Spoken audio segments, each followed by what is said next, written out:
बच्चे जानते हैं आधा कल्प के दुख दूर करने वाला बाबा आया हुआ है।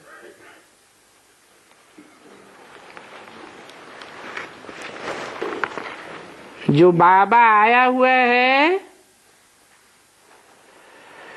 उसके लिए कहते भी हैं हर हर महादेव।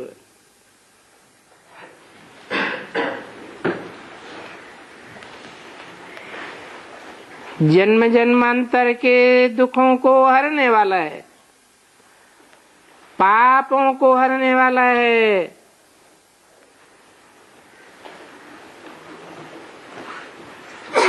आने वाली मुसीबतों को भी हरने वाला है। परंतु अब वह महादेव तो नहीं है।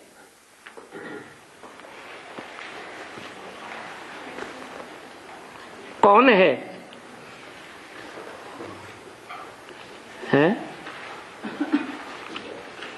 दुख हरने वाला, जन्म जन्मांतर के पापों को हरने वाला वह महादेव तो नहीं है।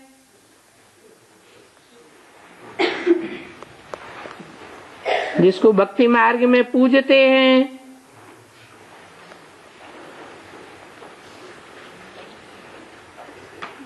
मूर्ति बनाते हैं,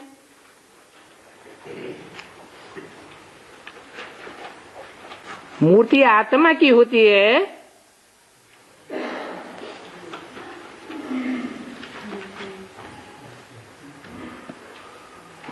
यह देहधारी की होती है।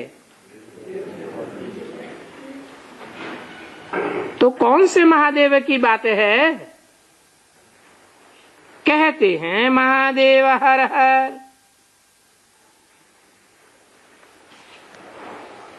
है? अरे क्या गड़बड़ी हो गई भक्ति मार्ग में और ज्ञान मार्ग में? शंकर को कहते हैं? शंकर को कह देते हैं। हाँ, दुखों का हरने वाला, जन्म जन्मांतर के पापों का हरने वाला महादेव नहीं है, कोई देवता नहीं है। ये तो शिव बाबा है। शिव और शंकर में तो अंतर है। शिव की आत्मा अलग और शंकर की आत्मा अलग। शिव का पार्ट अलग और शंकर का पार्ट अलग। तो वो महादेव नहीं है दुख हरने वाला। दुख तो बाप ही हरेंगे। किसका बाप? आत्माओं का बाप ही दुख हरेंगे। दुख हर करके जन्म जन्मांतर के सुख देने वाला बाप ही है। बच्चे जानते हैं बरोबर आधा कल्प से हम कुछ न कुछ दूसरों को दुख देते आए हैं। अभी ये बीमारी बहुत बढ़ गई है। कौन सी बीमारी?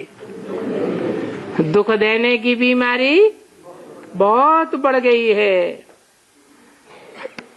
इन 5 विकारों ने बहुत दुखी किया है। इसलिए बाप कहते हैं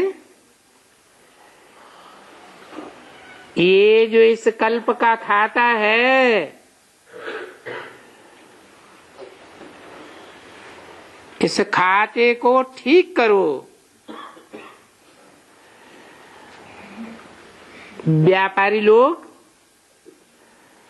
12 मास का खाता माइनस और प्लस का रखते हैं।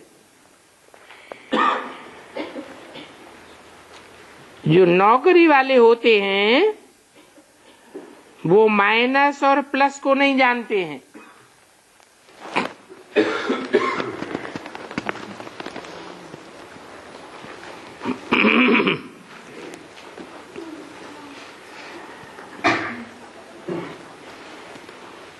ऊंचे से ऊंचे धंधा क्या होता है?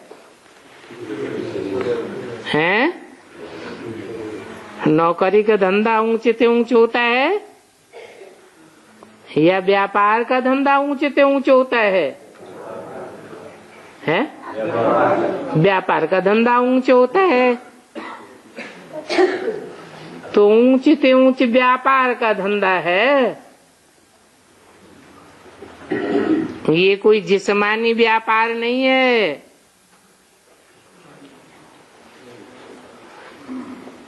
और सबसे ऊंचा धंधा होता है व्यापार में भी जवाहरात का। तो तुम कौन से व्यापारी हो? हैं? हाँ, रूह है जैसे कि जवाहरात हैं।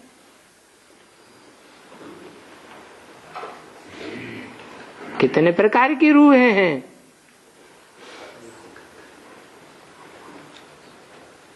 है 9 प्रकार की रूह हैं।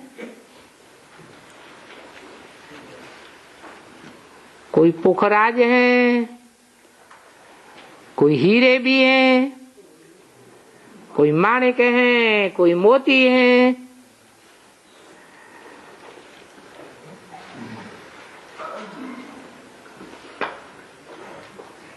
तो तुम जवाहरात का धंधा करते हो। ये तुम्हारे ज्ञान रतन भी जवाहरात हैं। कोई के पास हीरे ही हीरे हैं, कोई के पास पुखराज हैं। व्यापारी लोग जानते हैं कि व्यापार में हमारी कमाई होती है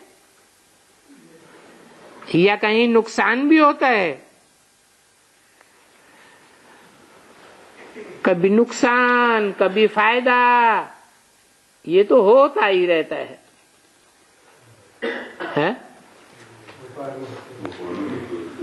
जीवन में जो व्यापारी होते हैं उनका घाटा वाटा तो होता ही रहता है। तो ये वाटा घाटा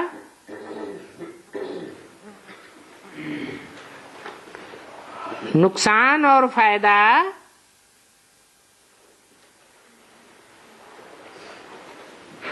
इस जन्म के ऊपर आधारित है या इसमें पूर्व जन्मों का भी कुछ हिसाब किताब है?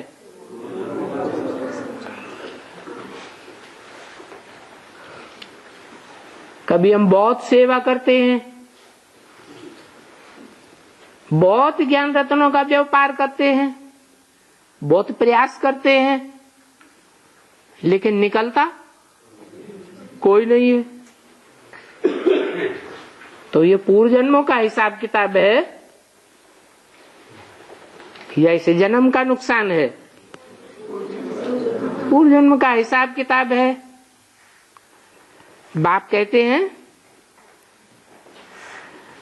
अभी तुम्हारा सारा खाता इस कल्प का माइनस की तरफ चला गया है।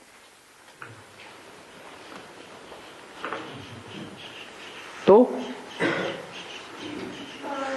कितने लोगों को समझाते हो, ज्ञान रतन देते हो, और फायदा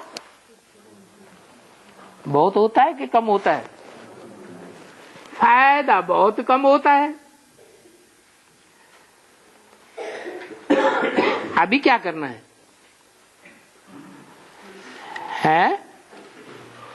अभी माइनस को प्लस में बदलना है। माइनस की तरफ क्यों गया है?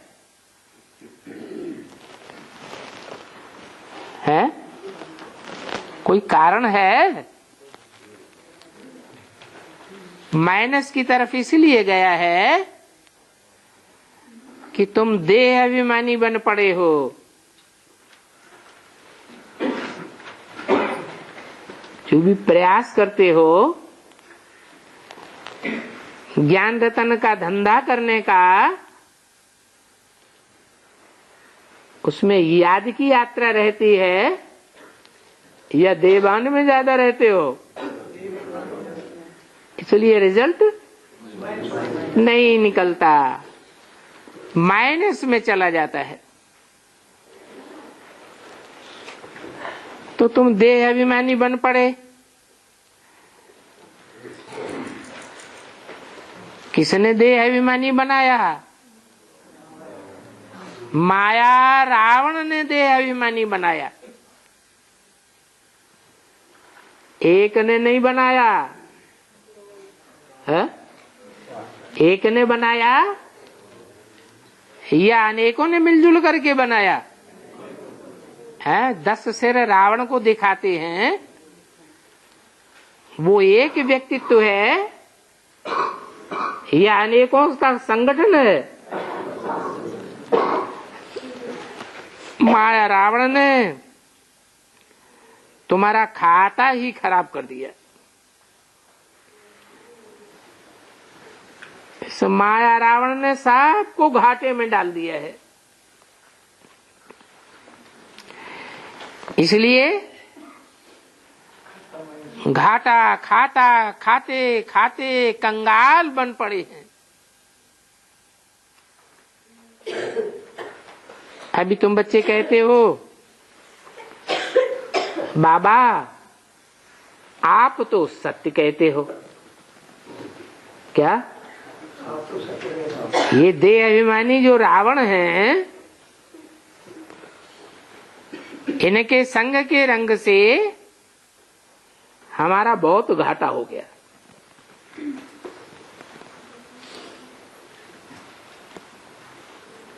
कोई धंधा करते हैं, पार्टनर बनाते हैं कि नहीं? जिसको पार्टनर बनाते हैं उसका संग तो करना पड़ता है। तो कोई कोई पार्टनर बड़े चालाक होते हैं, बजाय फायदा आधा आधा करने के घाटा ही घाटा दिलवाए देते हैं। तो वो घाटा खाते खाते हम बिल्कुल कंगाल बन पड़े हैं। तो तुम बच्चे कहते हो बाबा आप तो बहुत सत्य कहते हो। बरोबर, इस माया रावण ने हमको बहुत घाटा डाला है। घाटा होते होते अब हम सब कौड़ी तुल्य तुच्छ बन पड़े हैं। क्या? कौन कौन बन पड़े हैं? हम सब कौन हैं? है? आत्मा है। कौड़ी तुल्य बन पड़े। आत्मा कौड़ी तुल्य कैसे? आत्मा तो अच्छी चीज है कि कौड़ी तुल्य है? आत्मा तो हीरे तुल्य। फिर ये क्यों कहा आत्मा कौड़ी तुल्य बन पड़े? क्योंकि सुबह से शाम तक कौड़ी ज्यादा याद आती है, आत्मिक स्थिति कम रहती है। तो कितने तुच्छ बन पड़े। कुबेर जैसे खजानी थे। क्या? कैसे खजाना था हमारा? कुबेर जैसा खजाना था। कुबेर कौन है? हैं? हैं? जो ज्ञान रत्नों का खजाना है वो सारे खजाने का मालिक है।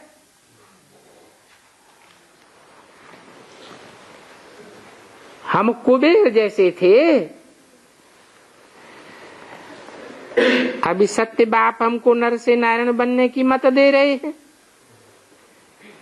जिस श्रीमत से हम श्रेष्ठ बनेंगे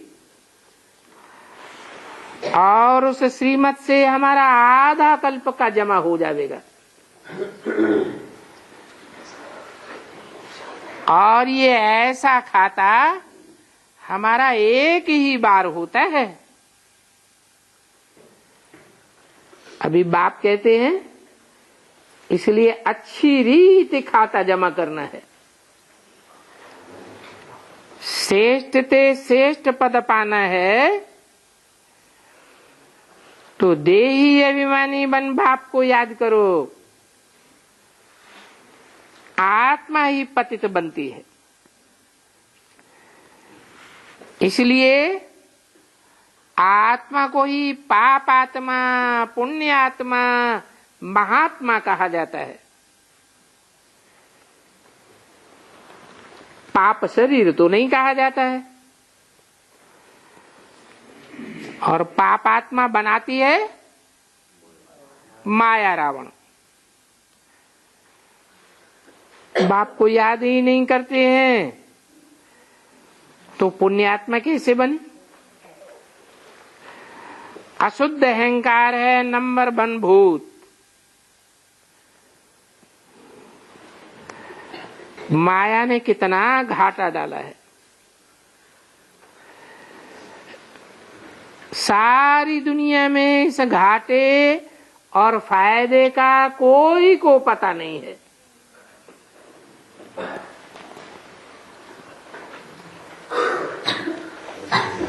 ये फायदा और घाटा तो बाप ही आकर के बतलाते हैं। श्रीमद् भगवान वाच,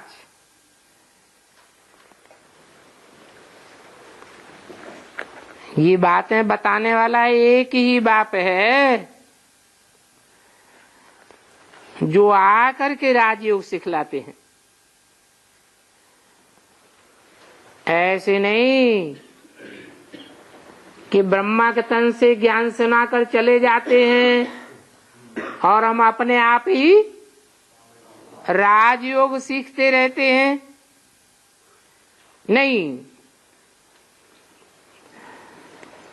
ये सारा संगम युग बहुत फायदे का युग है। मनुष्य को भर देते हैं। सिर्फ एक बात में निश्चय रहे और बाप को याद करते रहो, बस। ये तो जानते हैं। और हमने धीरज भी रखा है। बरोबर अब हमारी तकदीर जग रही है। कैसे?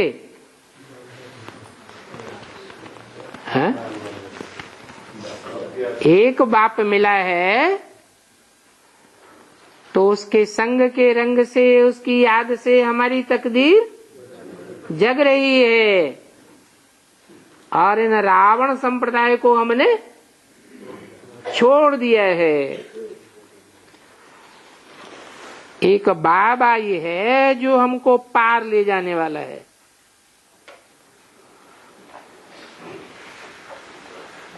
औरों की नवैया का सहारा लिया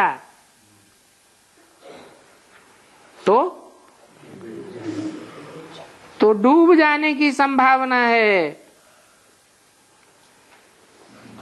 कहते भी हैं एक बाप दूसरा न कोई।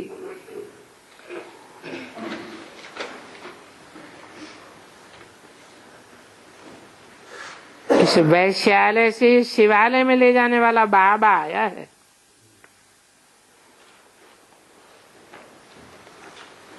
तो तुम्हारी नवैया का खिवैया तो एक ही है। हैं?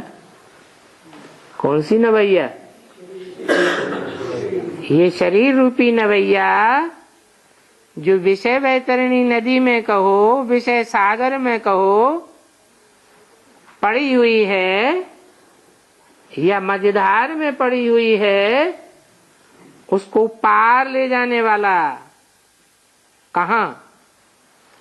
पार माने कहाँ है? दुखधाम से सुखधाम में ले जाने वाला एक ही खिवैया है। अच्छा, इसे शरीर को पार ले जाएगा कि आत्मा को पार ले जाएगा? अरे जब कह दिया खिवैया एक ही है तो आत्मा और शरीर दोनों का खिवैया है। ऐसे थोड़े ही कि नवैया में बैठने वाला डूब जाएगा और नवैया को पार ले जाएगा। कैसा खिवैया है? बिठैया को भी ले जाएगा और नवैया को भी पार ले जाने वाला एक ही बाप है। वो पतित पावन खिवैया है। क्या नाव को खेते हैं ना, तो कैसे खेते हैं?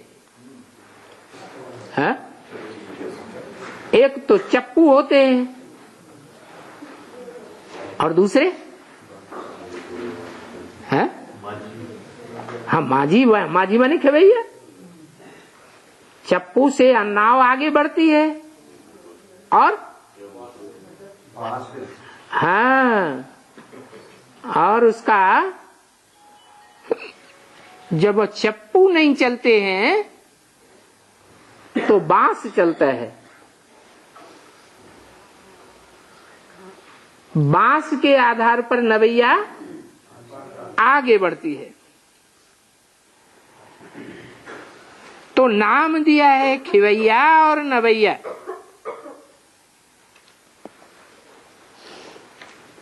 उन माझियों में भी जो बहुत तैरने वाले होशियार होते हैं वो बहुत युक्ति से तैरते हैं। क्या अगर कहीं भंवर में फंस जाए तो भी युक्ति से भंवर को पार कर जाते हैं और दूसरों को भी सहज रीति तैरना सिखाते हैं। तुम्हें तो बहुत अच्छा उस्ताद मिला है। तुम बच्चे भी जानते हो बाबा कितना सहज हमको कलयुग के किनारे से सतयुग के किनारे ले जा रहे हैं।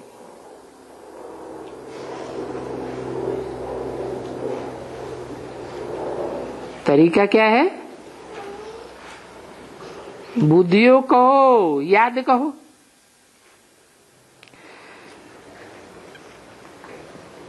तो ये आत्माओं से बात कर रहे हैं।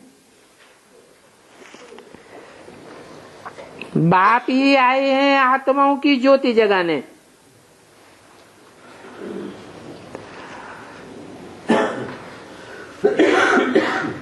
ज्योति जगाते हैं। इनको क्षमा भी कहा जाता है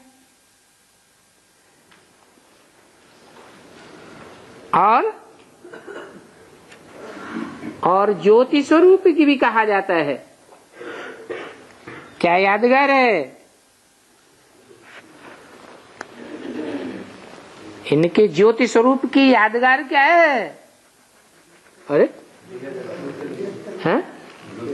ज्योतिर्लिंगम। मनुष्य मरते हैं तो भी दीवा जगाते हैं।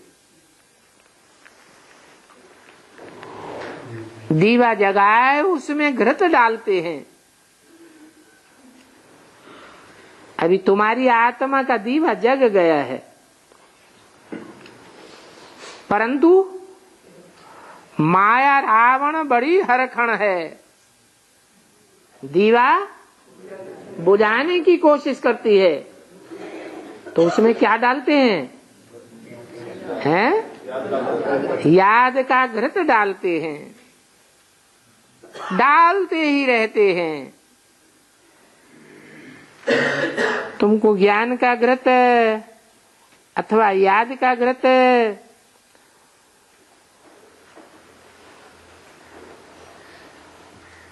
आधा कल्प से लेकर के कहां से भी नहीं मिला है। इसके कारण तुम्हारे दीवे बुझे हुए हैं,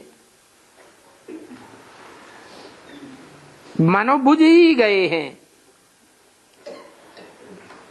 बाकी थोड़ा जाकर के रहा है। इस समय है घोर अंधियारा।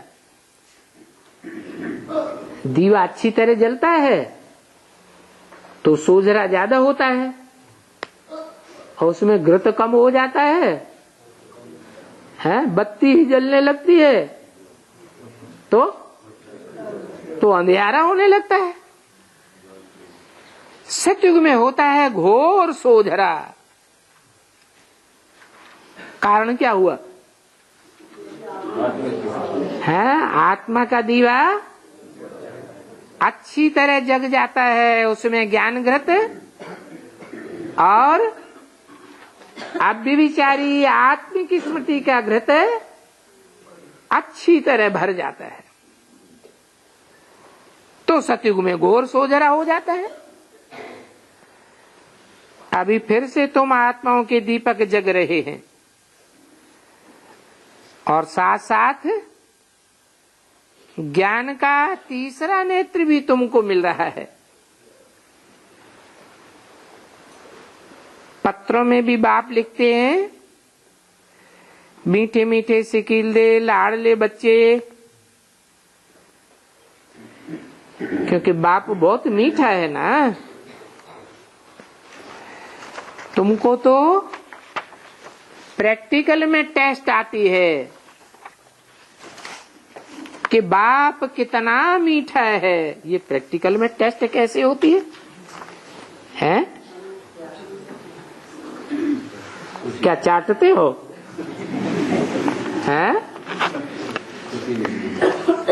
तुम प्रैक्टिकल में जैसे तुम शरीरधारी हो, वैसे बाप भी शरीर धारण करके आया हुआ है, और तुमको बहुत मीठा मीठा ज्ञान सुनाते हैं, बहुत मीठी मीठी दृष्टि देते हैं। कितना प्यारा है। कहते हैं मैं तुमको कैसे ले जाऊंगा? नैनों पर बिठा कर ले जाऊंगा। सारी दुनिया हाय हाय करके शरीर छोड़ेगी, और तुमको नैनों पर बिठा कर ले जाऊंगा। 23/6/64 की वाणी का दूसरा पेज। तो ले भी जाते हैं और हमको गुलगुल बना के ले जाते हैं। तो हमको भी कितना मीठा बनाते हैं ये भी तुम जानते हो। हम ही पहले कितने मीठे और कितने प्यारे थे, फिर हम ही पूज्य से पुजारी बने तो खुद को पूजते रहे। पहले हम सूर्यवंशी लक्ष्मी नारायण थे, फिर अब देखो हम सूर्यवंशी बन गए हैं। शूद्रवंशी बनना माना घाटा, अभी फिर हम सूर्यवंशी बनते हैं। सूर्यवंशी बनना अर्थात फायदे ही फायदे में जाते हैं।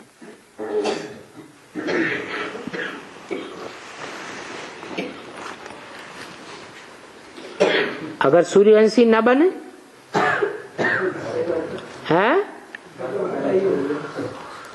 तो या तो चंद्रवंशी बनेंगे, वैश्यवंशी बनेंगे, बौद्धी वंशी बनेंगे, क्रिश्चियन वंशी बनेंगे, तो कुछ न कुछ घाटे में चले जाएंगे। इसलिए बाप को पूरा याद करना है और खूब पढ़ाई पढ़नी है। ये बड़ी वंडरफुल बातें हैं, गाते भी हैं। जनक को 1 सेकंड में जीवन मुक्ति मिली, तो हमें भी जनक मिसल ज्ञान चाहिए। और जनक तो तुम सब हो ना। जनक माने तो हम सब कैसे जनक हैं? बीज है ना सारी दुनिया के। सारी दुनिया के बाप है ना। सारी दुनिया की पैदाइश किनसे होती है? हम बीज रूप आत्माओं से ही होती है। तो तुम सब नंबरवार जनक हो। इस सृष्टि रूपी मकान के मालिक हो। अरे घर का मालिक कौन होता है? हैं? बाप ही होता है। कोई बड़ा धनवान है, कोई कम धनवान है, फिर भी जनक तो हो ना। है धनवान हो या न हो, लेकिन तुम जनक तो सब हो। गरीब भी अपन को घर का मालिक समझेगा और जो साहूकार होगा वो भी अपन को अपने घर का मालिक समझेगा। तो तुम क्या हो? है? तुम सारे विश्व के मालिक हो। है? कभी कभी संकल्प आता है मन में, विश्व का मालिक तो एक ही बनेगा, हम तो नहीं बनेंगे।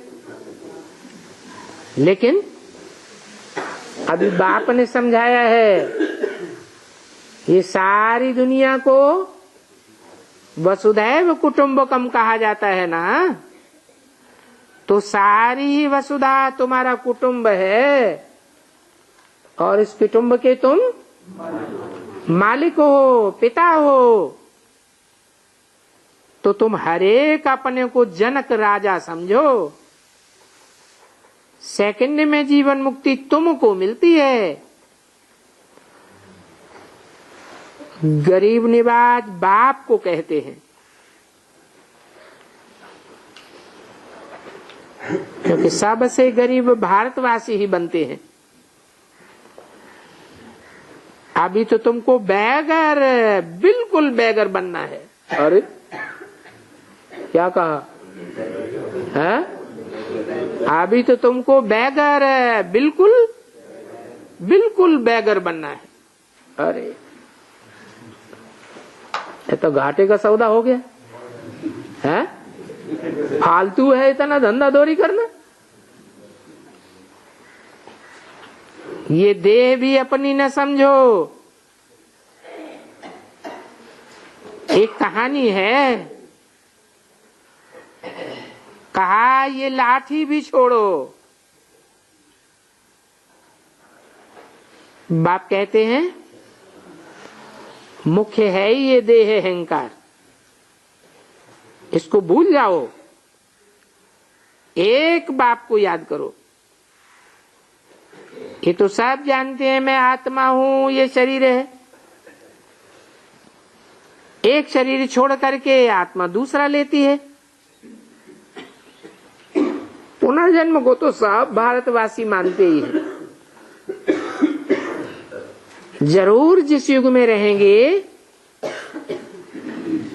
पुनर्जन्म भी जरूर उसी युग में मिलेगा। 84 जन्म है ना। तो ये 84 का चक्कर है। लेकिन इस चक्कर में शुरुआत किससे होती है? हैं? इस्लामियों से शुरुआत होती है, क्रिश्चियन से शुरुआत होती है, किससे शुरुआत होती है? ये तुम बच्चों से ही आदि शुरू होती है। तो तुम सब नंबरवार आदि देव हो। आदि देव के बच्चे भी आदि देव, फिर नीचे आते हो। तो ये हुआ तुम्हारा 184 का सुदर्शन चक्र। और इसको समझने के लिए तुमको ज्ञान का तीसरा नेत्र भी मिला हुआ है। जितना बाप को याद करेंगे उतना तुम ऊंच पद पावेंगे। ये तो जानते हो कि जीवन मुक्त तो सभी देवताएं हैं, हैं? सभी देवताएं जीवन मुक्त हैं, हैं? जो भी देवी देवताएं हैं वो सभी जीवन मुक्त हैं? नहीं। अरे कितने हैं देवी देवताएं टोटल? सभी जीवन मुक्त हैं? नहीं है? हैं?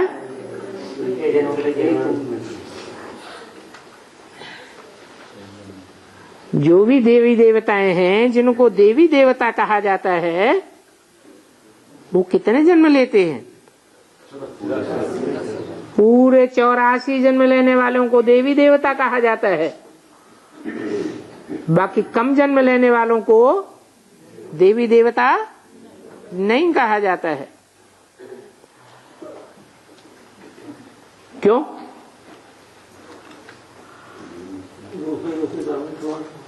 हाँ, और धर्मों में कन्वर्ट तो होते हैं, लेकिन उनको देवी देवता क्यों नहीं कहा जा सकता? जीवन मुक्त क्यों नहीं है?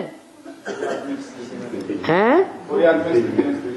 क्योंकि इसी जीवन में पुरुषार्थ करते करते मुक्त नहीं होते हैं।